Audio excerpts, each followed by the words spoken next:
ఒకసారి చెప్పండి, culture, agriculture, వీటి మీద చెప్పండి. అందాకన్నాను దేవుడు చాలా రచన అద్భుతం అండి. మనం ఊహకు అందదు, ఆలోచించలేం కూడా.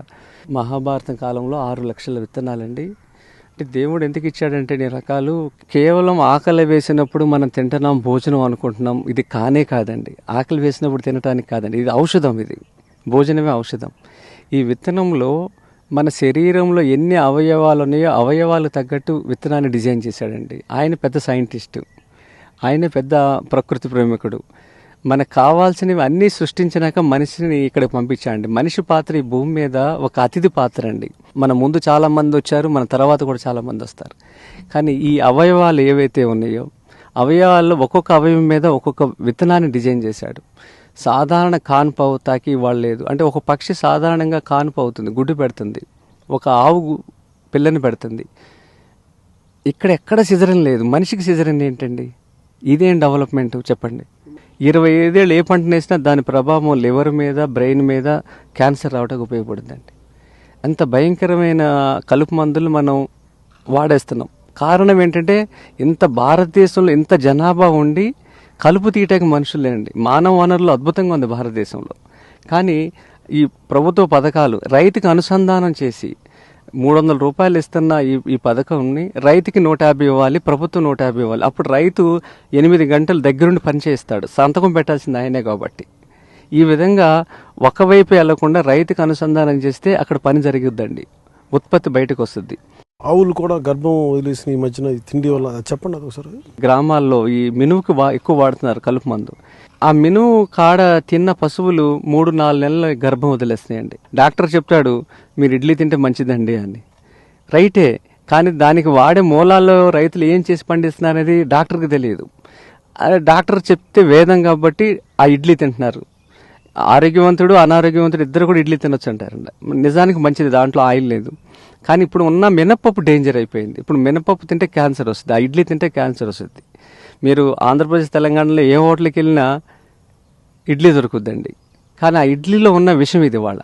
అందుకని ఇప్పుడు ఆ కలుపు మందు వాడకుండా పంటలు పండించుకునే దానికి పాలేకర విధానం చాలా సులువైందండి. కాన్పు అవుతానికి ఒక బియ్యం ఉందండి. ఇంతకీ అమ్మాయి కన్సీవ్ అయినాక ఆ బియ్యం పెడితే మా దగ్గర 20 మంది పిల్లలు పుట్టారు. వాళ్ళ నా వ్యవసాయ క్షేత్రంలో పనిచేసే మొత్తం నా పొలంలో పనిచేసే 120 మంది ఉన్నారు. వాళ్ళల్లో 6గురికి పిల్లలు లేరండి. 12 ఏళ్ళ నుంచి పిల్లలు లేరు. వాళ్ళకి ఆ బియ్యం పెడితే పిల్లలు పుట్టారు. ఇది ఈ సమాచారం నాకు ఎక్కడ దొరకాలి? ఒక అగ్రికల్చర్ యూనివర్సిటీలో సైంటిస్టులు చెప్పరు, ఒక ఆధ్యాత్మిక గురువు చెప్పడు. పూర్వకాలంలో రైతులు ఎవరికి తెలియదు. ఎందుకంటే 60 ఏళ్ళు 70 ఏళ్ళు జరిగిపోయిన విధ్వంసం కదండి ఇది. ఈ క్రమంలో ఎక్కడైతే చదువు చొరబడలేదో అక్కడ బతికున్నాయండి ఈ విత్తనాలన్నీ. ఒరిస్సా, ఛత్తీస్గఢ్, తర్వాత బీహార్, నాగరికత వెళ్ళని చోట వాళ్ళు డెవలప్. ఒరిస్సా అంటే మనకి చాలా చిన్న చూపండి, కానీ భారతదేశంలో అన్ని రాష్ట్రాల కాటాలో పెడితే ఎంత బరువు ఉంటుందో ఒరిస్సా ఒకటి అంత బరువు ఉంటుందండి. అంత గొప్ప వైవిధ్యం అండి. ఏ చిన్న రైతు దగ్గరికి వెళ్ళినా ఒక 10 రకాల దేశీ విత్తనాలు ఉంటాయండి. ఒరిస్సాలో మనకి పూరి జగన్నాథ్ ఉన్నారు కదండి. పూరి జగన్నాథ్ దగ్గర 3 రకాల విత్తనాలతో భోజనాలు పెడతారండి. రేపు మళ్ళీ 3 రకాల విత్తనాలండి ప్రత్యేకం. మరి ఈ రోజు వండింది రేపు వండరు. 3 ఒకటి కాదండి. ఇలా సంవత్సరం వరిలోనేనండి. వరిలో 3 రకాలతో పెడతారు ఒక రోజు, మళ్ళీ రేపు ఇంకో 3.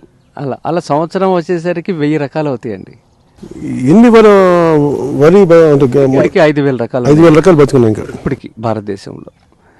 మనకి ఆంధ్ర, తెలంగాణ ఎన్ని బతుకున్నాయి? లేవండి. అదేనండి ఆవిడ అన్నది ఫస్ట్ మాట ఏముందంటే మీరుకి ఎక్కువ డబ్బులు కావాలి కానీ ఎక్కువ ఆరోగ్యం అక్కర్లేదుగా మీకు అందండి. మీకున్న హాస్పిటల్ మాకున్నాయో చూడండి వచ్చి మా ఒరిస్సాలో ఉందండి.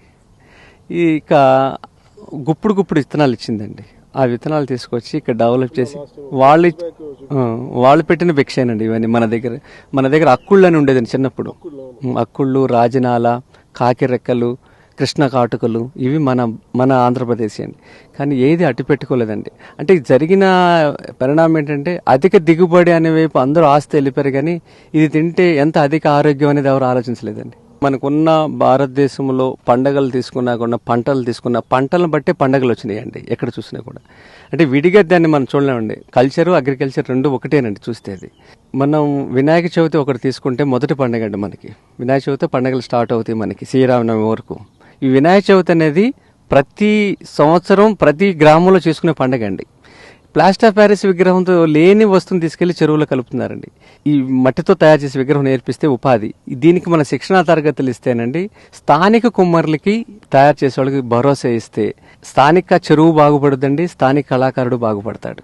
కాకతీయులు చెక్కిన శిల్ప ఏదైతే ఉందో కాకతీయుల కోట ప్రపంచంలో నెంబర్ 1 అండి. అది ఒక కఠినమైన రాయి అండి. అది చాలా శిల్పి సృజనతో పాటు ఆరోగ్యవంతుడు అయితేనే ఆ మొండి రాయిని కొట్టగలుగుతాడు. చాలా బలంగా. అంటే కాకతీయులు చేసిన పని ఏంటంటే ముందు చెరువులు తవ్వించారు, మూలాలకు వెళ్ళి పనిచేశారు.